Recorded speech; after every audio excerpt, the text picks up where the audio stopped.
Okay. Any update? Yes, everything's ready to roll. All right. Sige, let's go. Yes, what if the police service and all?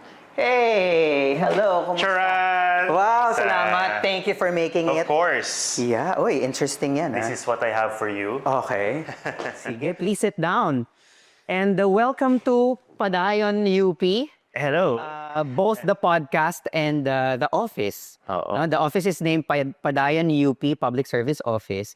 And then this podcast is Padayon UP rin. No? Happy to be here, Padayon UB. Yeah, and this is actually our pilot episode of an all-new season where we interrogate the idea. Interrogate? Oh, ang lalim, no? Hindi naman, parang pag-chichikahan lang natin yung idea ng public service. Usapan natin, ano ba to? Paano ba yung experience ng mga tao, no? So, we're very happy that for the first episode, ikaw ang makakasama namin. Isa pong karangalan. Maraming salamat sa paanyaya. Correct.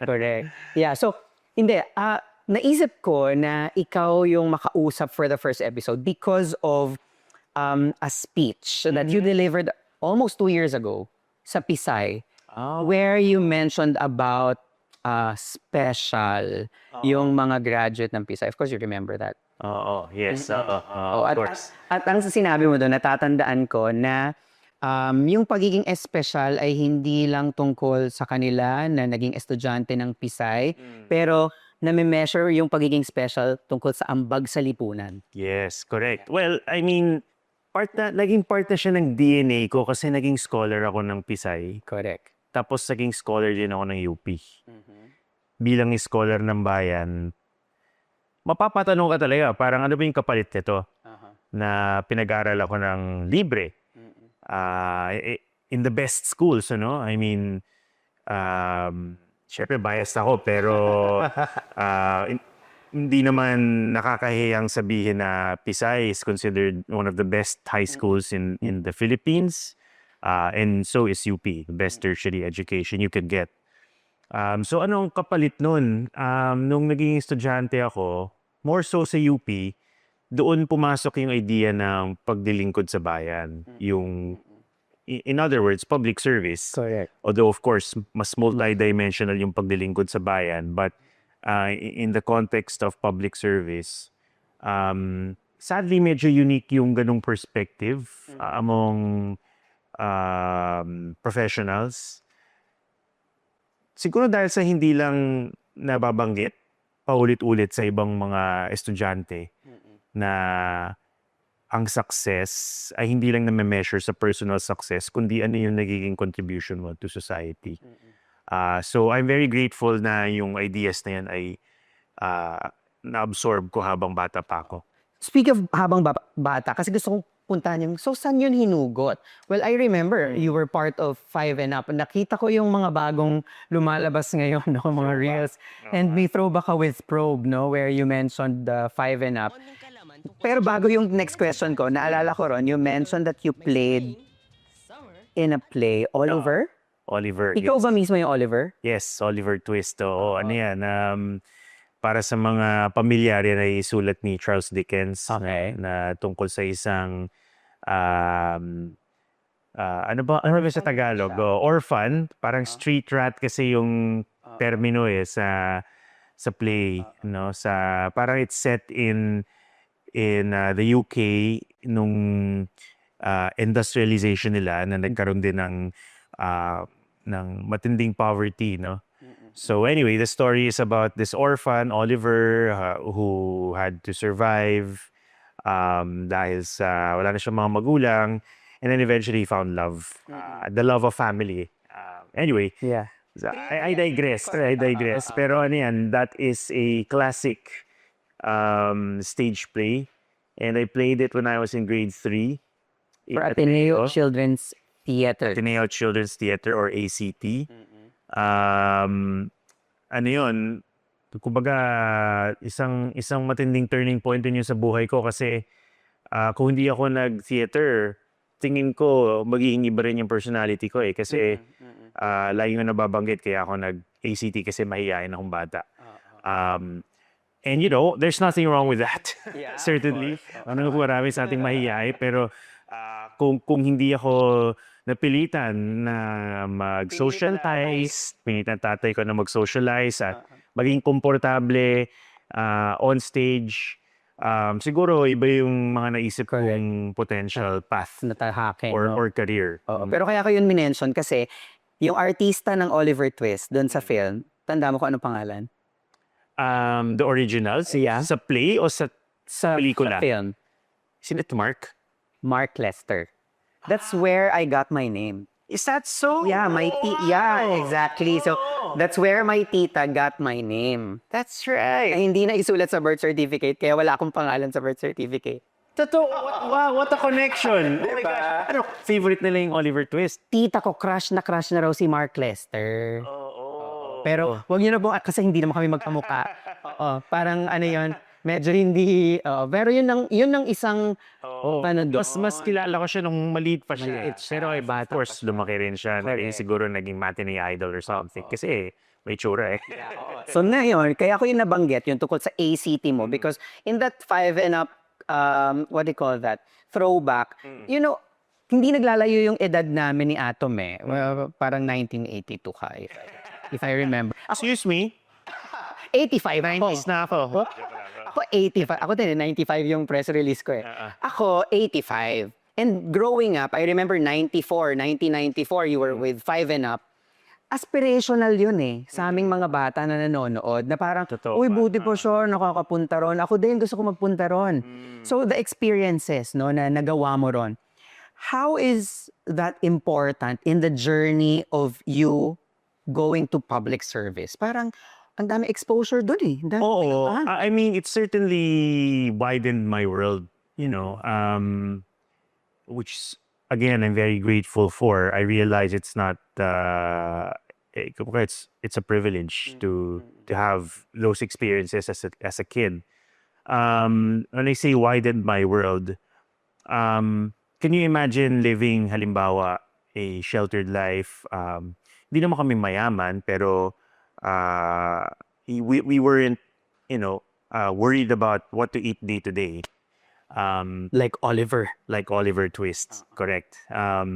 So, yung ganong klaseng karanasan, nagkakaroon ka ng idea ng mundo eh. Na ibang-iba sa idea ng mundo o perspective ng mga taong kailangan mag-struggle every day. And remember, yun ang majority ng mga Pilipino. Oo. So, importante para sa mga tulad natin na merong privilege na umapak sa labas ng mundong yon dahil mas maintindihan mo kung bakit ganito ang Pilipinas, ganito ang mundo, kung nakikita mo yung buhay ng ibang mga tao. At yung karanasan na yun, dinala ko all the way to today. Kasi yung trabaho ko, well, unang-una, nasa media na rin ako ngayon. At the same time, yung idea ng journalism, pagkwento ng buhay ng iba, even public service, central doon yung idea ng empathy eh. Yes. Tsaka ng, kumbaga, seeing the world from many different perspectives. Kasi you have to understand where people are coming from, why they act a certain way, and vis-a-vis, what we can do to help improve people's lives. And because at times, kasi nga nasa privileged stance tayo, 'di ba? Minsan we're blinded, no, dun sa fact na may ganong pangyayari sa pangkalahatan o pangkaramihan pa ng Pilipino. Correct. Oo. So, minsan madaling sabihin na siguro dahil sa tamad sila or dahil sa, yun na nga, hindi nagsisikap. Pero, maka-humble ka rin eh kasi makikita mo na may mga nagtatrabaho from sunrise to sunset. Yeah. Back-breaking work, ano? Walang day off. Pero hindi naman sila umaangat sa buhay. Kasi Bakit? kakarampot din yung, 'di ba? Value na ibibigay. Tapos wala naman talagang options. They're forced into that kind of life. Hindi nakapag-aral. And so on and so forth. No? So it's important to understand those things, I feel. And going back to the theme, parang that's why it's important to look at, well, journalism, but also many other different professions as public service. Hindi lang ito about making a name for yourself or earning a certain amount of money, but what do you do with the talents that were given you and the education Yeah. para naman may ibang mag-benefit? Mag-benefit. Yeah. Parang ano yan paying it forward, diba? In a way, yes. Oo. So, okay. Kabataan pa rin but also growing up. Let's talk about your parents. You grew up with your parents there, kasama mo sila. And of course, doktor si ma'am and they're both activists. Paano ito naka-impluwensya sa'yo growing up and the perspective that you have? So, ang kagandahan sa pamilya ko, una, both UP students din. Yes. So, courses sa kanila yun. Mama ko ay psychology. Eventually, naging doktor, College of Medicine. Ang tatay ko ay mechanical engineer. So, nabuhay sila nung panahon ng martial law, ng matinding krisis sa lipunan. So, naranasan nila at nasaksihan nila yung panunupi ng Estado nung mga panahon na iyon. At yung matinding kahirapan din ng mga kababayan natin. So, of course, they are a product of their time. At bilang hindi naman ako ipinanganak sa mga panahon na yon at lumaki na ako under very different circumstances, in a way, parang sila yung naging link ko dun sa panahon na yon. Kung kailan naging very active yung mga estudyante at na intindihan nila yung papel ng mga kabataan, na hindi lang basta mag-aral lang mabuti, maging successful sa kanilang profesyon, kundi going back to the theme, mag-ambag sa lipunan. Ano kasi minsan madaling marinig yun pwedeng paulit-ulit na sinasabi, pero kung wala kang lived experience, kung bakit yun mahalaga, it's harder to gawin. Isabuhay. Internalize. So nakatulong na nakakwento nila yung naranasan nila noon. Tapos hanggang ngayon, especially my mom is still very active in politics or in the parliament of the streets. So ano yun, marami ako natutunan sa kanila. And of course, it rubbed off on me. Correct, yeah. You went to UP, so kung si daddy mo ay mechanical engineering, mami mo from psych to med, ikaw applied physics. Correct. Applied physics to journalism. Journalism. Applied physics ba meron ding mga exposure yan sa community? Paano yun kailan? Not a lot. I should say, oo nga, magandang punto yun. Kasi, actually, mga scientists in general, ano yun hindi mo masisisi at mabuti, naranasan ko rin yun. Kasi talagang, it's no joke, no? I mean, science is a very rigorous field. And minsan when you pursue your studies, talagang hindi ka na nga maaarawan. Kasi umaga nagko-code ka na. At least ito sa physics, no? Nagko-code ka na, nagra-run ka ng simulations, nagra-run ka ng experiments, kinakalibrate mo yung mga lasers mo. Kasi science thing for instrumentation kasi yung yung major mo. So, and then you have to meet with your professors, and then you have to study for your exam, may mga problem sets. So, wala talaga masyadong opportunity to socialize, much less to go to communities, di ba? Pero doon na nga papasok yung idea na, your student life is not just about studying. That's right. At least that's what I believe. So, it's important to join organizations kung ano yung interest mo, and to have a well-balanced college life. Meron kang socials, meron kang sports, meron kang involvement even in student politics. You were student counselor, Counselor. university student counselor. Yes. And president of stand-up, of a student alliance in UP. I was also part of the UP Mountaineers. Member din ako ng isang football club. Naging EIC ako ng college publication, yung Siyensya. Siyensya?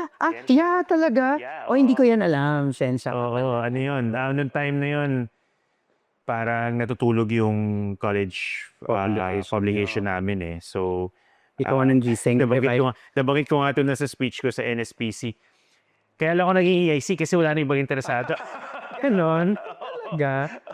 Parang, sayang, merong funds. Naipon na nga, in fact. Pero hindi active yung publication. Kasi yung mga nasa CS, ayoko naman mag-generalize. Pero parang ano talaga focus talaga sa school, sa studies. So, yun. Pero ako, palibasa dahil na rin sa experience ko sa 5 and Up, gusto ko yung maraming iba-ibang ginagawa eh. Correct. Doon ako nag-thrive, nawawala yung stress ko. Tsaka, kumbaga, kung you're not doing so well, for example, in your academics, at least you still have, sports to look forward to.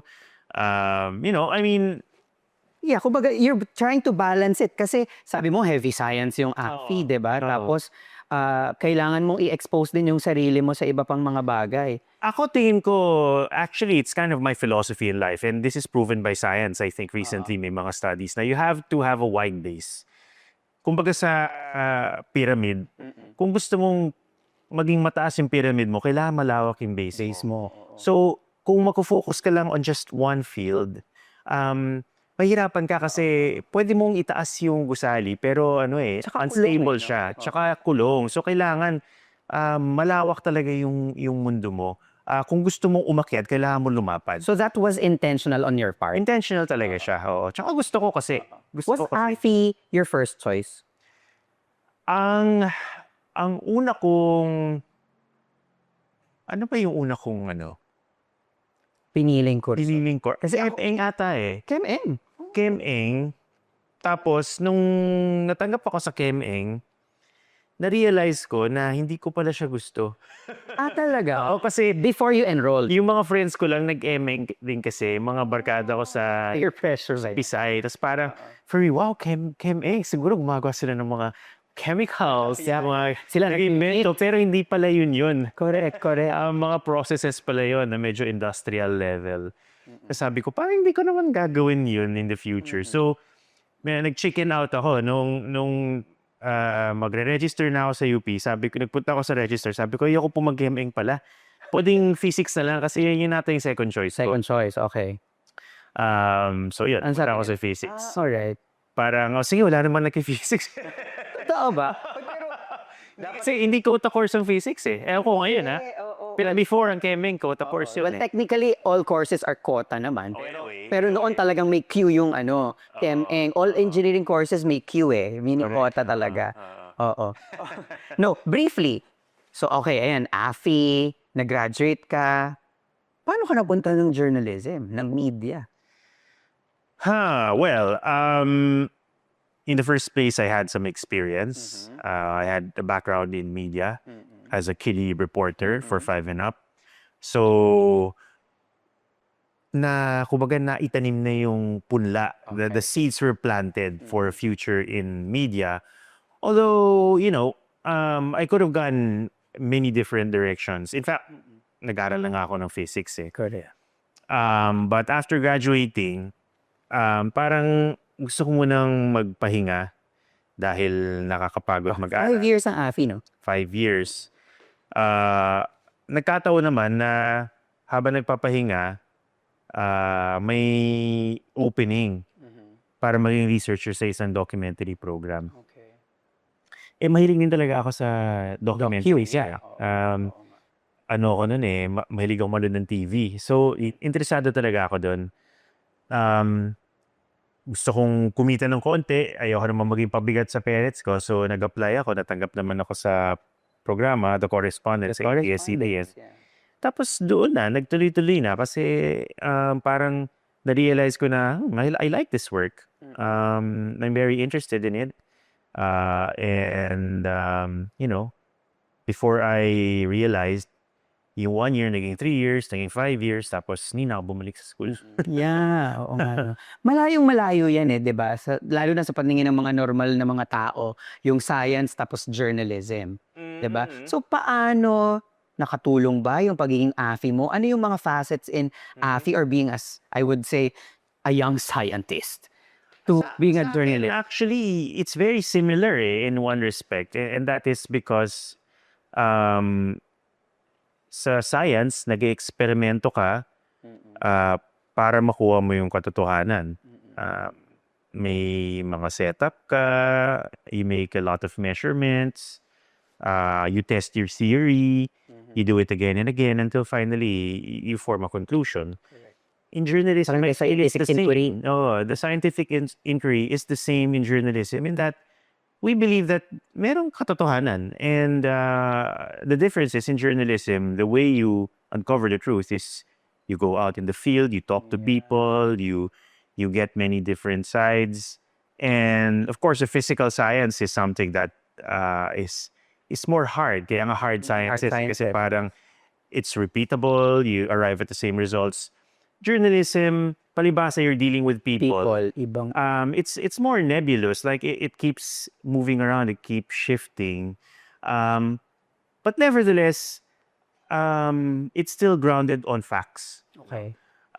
So sa akin, malaking bagay yun dahil yung journalism ko, o at least yung sinusubot ko sa buhay, isang tipo ng journalism na hindi lang salamin ng lipunan, hindi lang record of what happened, pero yung isang journalism na nag-i-inquire, Okay. nagsusuri at naninindigan kung kailangan. Nag-i-inquire, nagsusuri, naninindigan. Ang isa kong question, how is, although, of course, some might know this already, pero how is journalism a form of public service? In your perspective? Well, at its core, journalism is, ang mandate namin is to keep people informed. So, sa aspetong yun, public service na siya. Kasi, nag-evolve na rin ng journalism noon, ano yan, kanya-kanyang periodiko, kanya-kanyang kino-cover, kung ano yung interesting sa kanila, maybe in their community only, or a particular field. Pero eventually, nagkaroon ng more general responsibility ang media, to tell people about the world. Public service yun. Kasi pinagkakatiwalaan ka ng mga tao at basically sinusweldohan ka, they expect you to do a good job. Yeah. In fact, bilang isang broadcast journalist, may dagdag na dimension pa yun Kasi yung franchise, yung paggamit ng airwaves Correct. ay Scarce, di ba? scarce and it's public property. Correct. Hindi yun basta ibinibigay kung sino-sino. Kailangan, hindi mo lang siya pagkakitaan, kundi mag-provide ka ng service para sa amin. That's right. Pag panahon ng sakuna, sabihin mo kung ano yung darating, paano kami magiging ligtas, kapag nagkaroon ng disaster, saan kami pwedeng humingi ng tulong, kapag merong katiwalian, sabihin mo kung sino yung mga responsable, and so on. It's a watchdog, di ba? Watchdog, essentially, oo. So, public service yun. Hindi mo pwedeng sabihin na, ano yun, kumbaga, pagkakitaan mo lang yung mga kwentong yun. But that doesn't make any sense. Can we say that the currency of this form of public service is really information, which is essential, importante sa mga tao because it shapes how they decide for themselves, diba? And act on certain things. Absolutely. Yeah, that's a perfect way of putting it. Like we deal in information. Dealer, no? Mga dealer kami ng impormasyon. At kailangan responsable ka sa kuha ng impormasyon na yon, pagproseso at pagpapakalat din. So gusto ko lang din siyang tingnan na parang, okay, being a journalist, being in media is also a privilege, di ba? Kasi hindi naman lahat nakakapasok dyan. Pribilehiyo, definitely. Kasi, biro mo, gabi-gabi, yung mukha ko binibeam sa sa libo-libo kundi man milyon-milyon mga Correct. bahay. Correct. Eh, sino ba ako? Bakit ako? Di ba? Oh, you were given that. Ang dami-daming Pilipino, ako yung napili na magkaroon ng ganong klaseng trabaho. So definitely privilege yun. It's also a privilege to step into the halls of power and confront people in government. Kumbaga parang proxy ako ng taong bayan kasi may mga gusto silang itanong. Yeah. Na You hindi nila represent magagawa. them, no? I represent the people when I go to these places and I should reflect their interests. At kaya rin, may expectation from journalists na mag-ambag sa lipunan. At yun yung ambag ninyo. Yun ang ambag. Correct. I mean, Nakaiba sa mga, diba, I mean, in the media landscape now, na ang daming kalaban ng journalists sa information. I mean, I'm talking about the fake news peddlers, the vloggers who do not have that kind of intent to really inform the public rightfully, properly. I mean, habang nag-uusap tayo, parang nararamdaman ko yung bigat ng responsibilidad. Parang, oh my God. Parang pinahirapan ba kita? May tubig ba kayo dyan? Okay pa kayo, G? Yeah, okay. Sige. I mean, pero yun talaga yun Siyempre, hindi naman kami mga martir. Correct. I mean, binabayaran kami. I live a pretty comfortable life, and it comes with all of the trappings of being a public personality. So I can't say that it's a difficult job. I mean, it's difficult, maraming responsibilidad, pero marami ring upside marami ring kaya kami may ganung pribilehiyo kasi may kapalit nga yun. Correct. Kailangan naglilingkod ka. So, in a way, tama lang naman na yung publiko ay mataas ang expectations sa mga journalists. And in the same way na naniningil sila sa mga politiko, ganun din sa mga mamamahayag. Kasi bagamat hindi kami public official at may ibang hanay ng mga pananagutan, responsibilidad yun, accountability. The fact that we are in this because it's a public service, meron ding accountability ang mga journalists. So may responsibilidad, may accountability. Okay. Sige, ngayon puntahan natin to. Yes. Dala mo. Alright. Can I touch it? Yes, of course. Kasi parang, grabe. Medyo maalikabok lang. Yeah. Jeep. Jeep. Made of paper mache ba to? Oo. Ito ay gawa sa mga binilot. Yun ba yung term? binilot na Binilot papel. na... May ganyan saming project yata ng elementary o high school. Oo. Pero ang Mga simple. magazine at pabasahin. Gawa ito ng mga political prisoners mula sa Camp Bagong Diwa nung nabisita ako doon a few years ago. So, bukod sa meaning na dala nun, ay may karagdagan pa meaning yung Ang ginang. jeepney, 'di ba? Parang layer nga no? Parang may layer siya dahil sa ganun siya ginawa, pero may layer dahil sa mga babasahin, yung kahalagahan ng pagbabasa ng impormasyon kahit sa mga napipiit, no? In this case, political prisoners, yung pagbuo ng isang jeepney, isang iconic symbol or isang simbolo ng pagka-Pilipino Kultura natin. na ngayon ay Nasa Sadlac-Sadusa at Crisis. Sa Laksadusa. So, and on top of all that, it's pretty nice. It's a nice little thing na naka-display sa kwarto ko. Okay. So, yeah. When did you have that? Nako, pre-pandemic pa ata ito. Okay. Adult na. Oo, inabot sa akin nung nagpunta ako doon sa Camp Bagong Diwa. What does it mean to you, given what's happening now, given your experiences? Well, What is it? again, I mean, it's just a reminder of my responsibilities. Also a reminder of where Philippine society is and where we hope to be.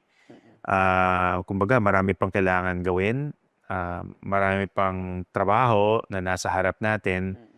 And also, yung act of giving this to me, yung pag-abot sa akin, parang, ano yun symbolic din na parang, ipagkakatiwala namin sa'yo ito, in the same way na pinagkakatiwala namin sa'yo yung trabaho ng pag-usisa sa mundo natin, sa lipunan, sa pamahalaan. So, yeah. Yeah. Nice, ang ganda. Okay. With all your experiences, yung mga naranasan mo, 'di ba? Tsaka even yung exposure mo sa iba't ibang grupo, komunidad dito sa bansa. How would you describe the Filipino community in, say, a 10-year-old or a 7-year-old kid? How would I describe the Filipino community to a 10-year-old kid? Hirap nun ah. I would say the Filipinos are defined by how closely knit the community is, which is unique. Hindi lahat ng lipunan sa mundo ay ganon. Grabe yung mga bonds natin within the family.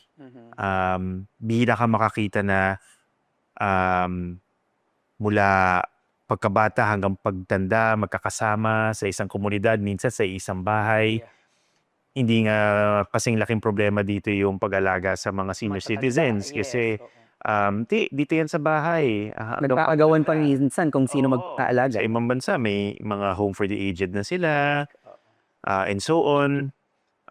Nagtutulungan yung komunidad. Paulit-ulit kong nasasaksihan yan na kapag yung kapitbahay nila merong may sakit o di kaya may malubhang karamdaman sa pag-iisip, sinasalo ng ibang mga members of the community, no? Even if they don't have much. And also resilient. I know resiliency nagkakaroon ng parang Ibang, kumbaga, we were trying to do away with that. word. But ako tingin ko, we don't have to throw the baby with the bathwater, along with the bathwater, no? Parang, bakit pa masama maging resilient? I mean, that's a positive thing. Still a positive thing. Ang problema kapag yun lang, Oo, at wag lang gamitin. champion natin. Diba? Diba? Wag lang gamitin bilang rason para hindi tayo bigyan ng dapat para sa Right. atin. So it has a bad rep, but I feel like it's still something to be proud of, yung resiliency ng Filipino communities, precisely because we have to deal with so much natural calamities and man-made calamities. Correct. What else? I think Filipinos, for better or worse, put a positive spin on everything. Binaha na, binagyo na, nakakatawa pa rin, Yeah, grabe din. kumakanta pa rin, Hanggang 10 p.m. hanggang Kasi, or beyond. So, ako, I take the good with the bad. You know, like parang resiliency, kung yun lang, from being good, it becomes bad. Yung pagiging tightly knit ng communities natin, sometimes to a fault, you know? Parang minsan nakikialam na sa mga bagay na hindi dapat pinapakialam. And so on and so forth. But we have to be proud of that, and we have to, well, to use a business term, no, we have to leverage on that para lalo maabot pa natin yung next level. Atom, kung may dala ka, ako meron akong dala rito. Yon. But I'll be very honest with you. Ano? I have not read it in full. Nabasa ko na yung kay Sir Howie. Talaga? Yung forward niya. But the title of the book is A View from the Ground. Mhm. Why is it A View from the Ground?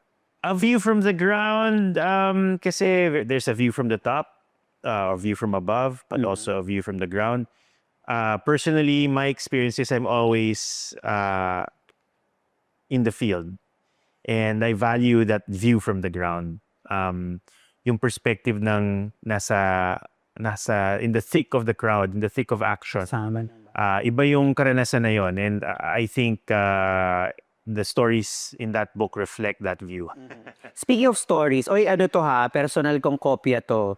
O, meron niyang autograph. At saka ang kumuha nito, na sinusumbatan ako kasi pumila raw sila ng 2 hours. At naulan na. Si Ramon at saka si Trina.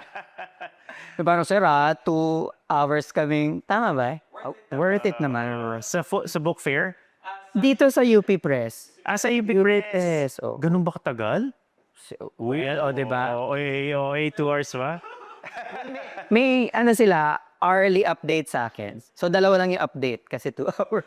No, pero fairness. Speaking of ano, yung community, yung nakita mo doon, meron ako ditong nakilala si Oro Maro. Silang. Ano yung nabigay niya sa'yo sa storya ni Oro? Oro is the 20, ilang taon ba si Oro? Noon, nakalimutan ko na 18? 21. He was in college. 21 years old. Oo. Ngayon, baka nga, di ko alam, nasa na si Oro, baka nagkatrabaho na si Oro. Si Oro ay isang sugar cane plantation worker.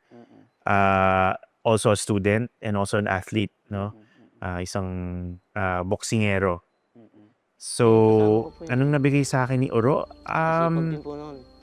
Yun, yung nakaka-humble talaga na here's this guy pursuing his dream, becoming the next Manny Pacquiao. At the same time, nag-aaral sa school. At the same time, nagkatrabaho ng napakabigat na trabaho sa mga plantasyon. Parang, anong excuse mo, di ba? Diba? Oo eh. No? At the same time, ano rin siya parang meron siyang malalim na pananaw tungkol sa lipunan at ano yung kanyang papel sa mundo. Because he has a view from the ground. Correct. Yeah. Yung kanyang view from the ground, from the sugarcane plantation. And when you meet people like him, you realize that parang the Philippines has so much potential. We have so many hardworking people. Kung mabibigyan na ng oportunidad, ma-unleash yung kanilang potential. At ang dami nating pwedeng may offer sa mundo. Kasi ang yaman ng Pilipinas to begin with sa natural resources. Tapos ang yaman pa natin sa people resources, human resources. There's really no reason for us not to become a global powerhouse. Correct. Ako, I would consider this, Atom, as your contribution also to public yes, I hope service. so. Yeah, I mean, ako, when you read it kasi talaga, it will also give you an idea, kung lalo na yung mga hindi lumalabas ng bahay nila at gusto magbasa ng libro, ito will give you a picture of the Filipino community. Yes, thank you. I mean, I hope so. Kahit papaano magkaroon ng, kumbaga, vicariously, makapunta na rin sila doon. Maybe ma-inspire din na Correct. pagpunta doon on their own. But yeah, I mean, writing a book is important kasi record na yan Parang, I mean, decades from now, I hope there are still copies of that book na magiging parang snapshot ng lipunan natin ngayon. Correct. Which brings me to the next idea na laging naririnig natin sa UP. At for sure, sa iba pang mga lugar, no, yung serve the people. Gaano yan kabigat?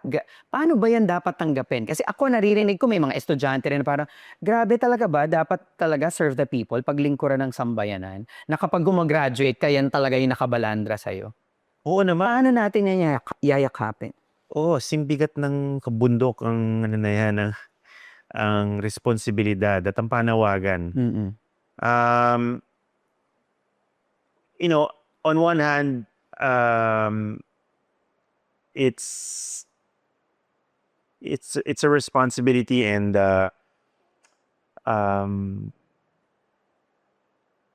isa siyang panawagan sa lahat sa atin. Pero sa kabilang banda, it's also deeply personal Parang kahit na anong sabi mo na serve the people, paglingkuran ng sambayanan, hindi mo naman yan ma-internalize kung hindi mo yan kilala yung sarili mo at kung ano yung pwede mo maging ambag sa lipunan at ano yung mga pagbabago na gusto mo makita. So I can tell people, I can tell graduates, to serve the people and so on and so forth. But parang, how do they do that? Some people, they decide to dedicate their lives to social justice. Nanay ko is an activist primarily, but she's also a doctor. She uses her knowledge there to serve the people. Yeah. There are actual, there are people who continue their medical work, nagiging doktor sa malalaking ospital. How do you serve the people there? Diba? Kung ikaw ay isang abogado, kung ikaw ay isang ekonomista, isang guro, paano natin ginagamit yon para maglingkod sa sambayanan? At pag sinabing maglingkod, sabi ko kanina, multidimensional yun eh. Hindi naman to charity eh. Hindi naman ito, it's better than charity. We are not called upon to give a little bit of what we have, as excess, no? An excess wealth para lang makaramdam ng konting ginhawa yung mga kababayan natin. Of course, we also do that, especially in terms of crisis, of calamity. Nag-aambag tayo sa mga community pantry ni Patrek, Ano, no? Patrick? At saka dito rin, ang Padayon UP. Padayon UP. Nagkaroon, in fact, para sa ating mga drivers, di ba, mga writers. Oo. Yung mga damit, yung mga pangangailangan nila, importante yan. Pero higit pa dun ang paglilingkod sa bayan kasi ginagamit natin yung ating galing at talento para umangat ang buhay nila at para magkaroon ng pagbabago. Kasi kailangan matumbok mo kung bakit ganun yung buhay nila eh. At kung hindi magkakaroon ng meaningful and long-term changes, generation upon generation, hindi nagbabago yung buhay ng mga kababayan natin na naghihirap. So, yun ang ibig sabihin ng maglingkod sa bayan. Parang you leave the world better off than when you found it, essentially. Yeah. At sana nakikinig yung mga kabataan natin, no, na minsan nga, sabi nga nila, kasi ang bigat, parang ang bigat naman yan. Pero babalikan natin yung sinabi natin kanina, no? They're special eh. They're privileged, no? At the end of the day, again, you will be measured not by your achievements or how well you did in school, but really about your ambag sa lipunan. Yes, oo. Hindi naman masama na mga Mag-gain, yeah. para sa sarili mo, no? Correct. Baka naman hindi tayo tinatawag para maging mga bayani. Ibang tao yung magde-decide if you live the life worthy of becoming, a hero. And hindi naman tayo magiging Jose Rizal o Bonifacio eh, no? Although pa rin nangarap ko yun nung bata ako.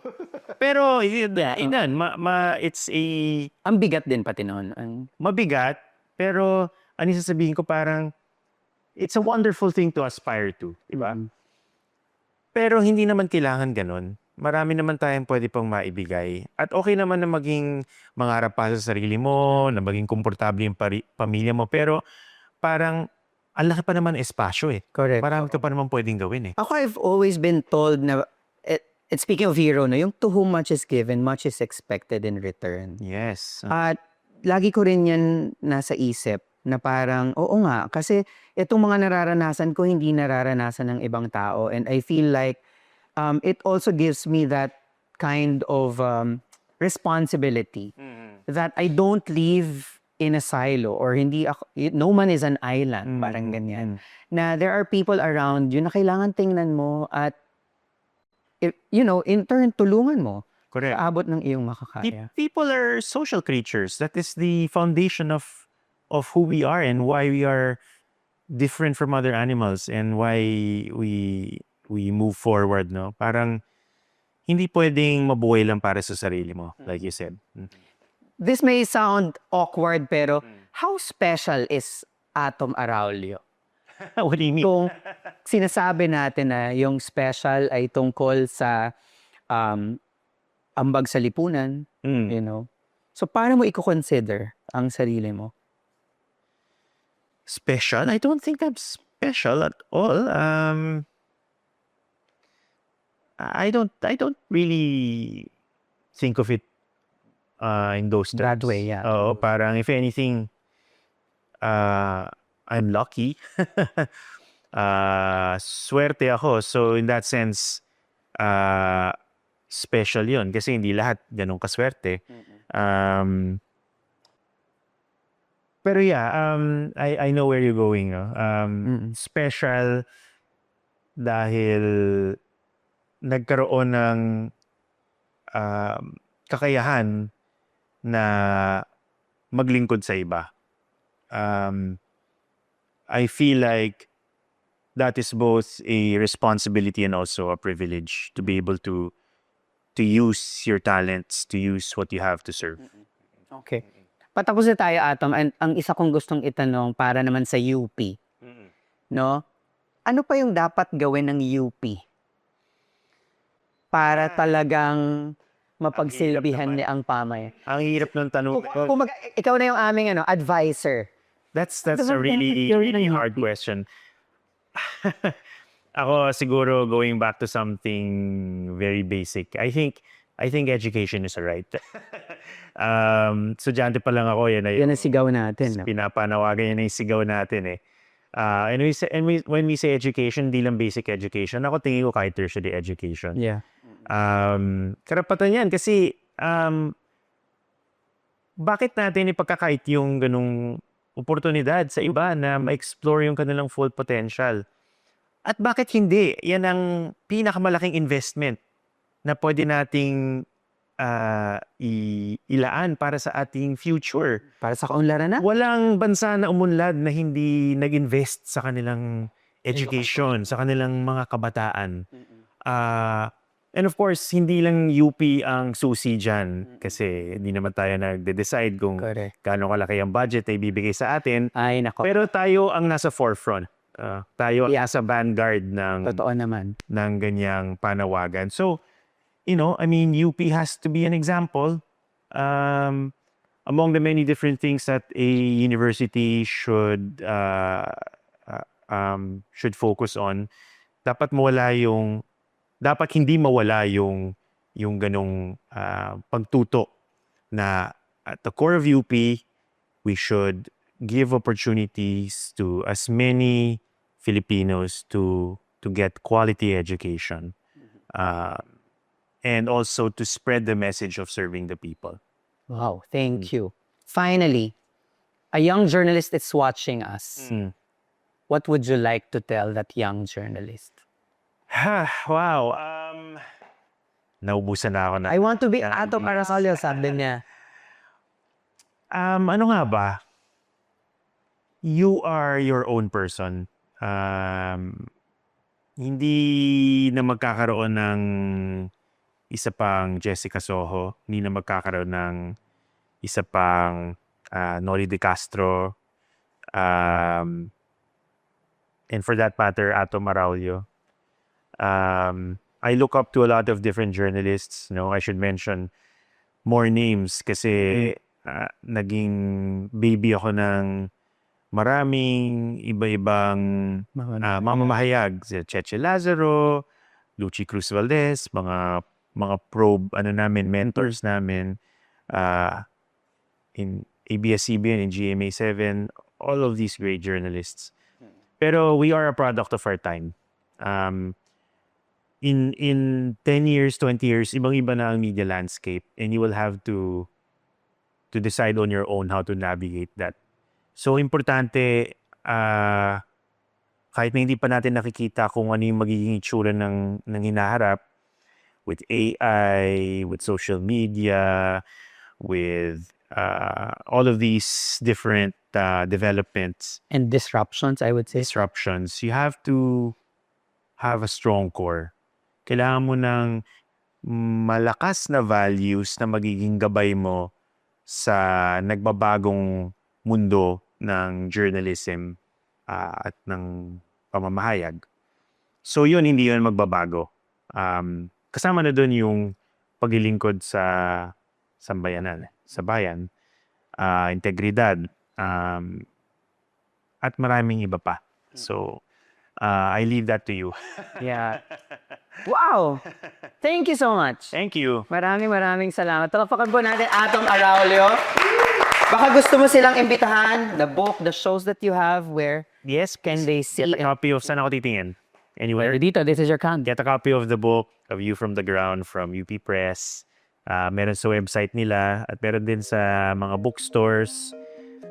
Thank you rin sa lahat na nakabili na ng kopya. And what else? I mean, I do eyewitness Atom Araulio special. almost every month. Ato Morales specials almost every other month naman yun. And State of the Nation, Mondays to Fridays. Oo nga, tuloy-tuloy lang sipag ko rin. Mga kaibigan, Atom Araulio, again, palakpakan po natin. Thank you. Yan. At ako naman po, si Mark Lester Del Mundo Chico. Tandaan po natin, mula sa pamantasan hanggang sa bayan, ang layo pa ng ating tatahakin. Marami pa tayong mga pagsubok, suliranin, nahaharapin, malalim pa yung mga aral na matututunan natin. Basta tuloy lang. Padayon UP.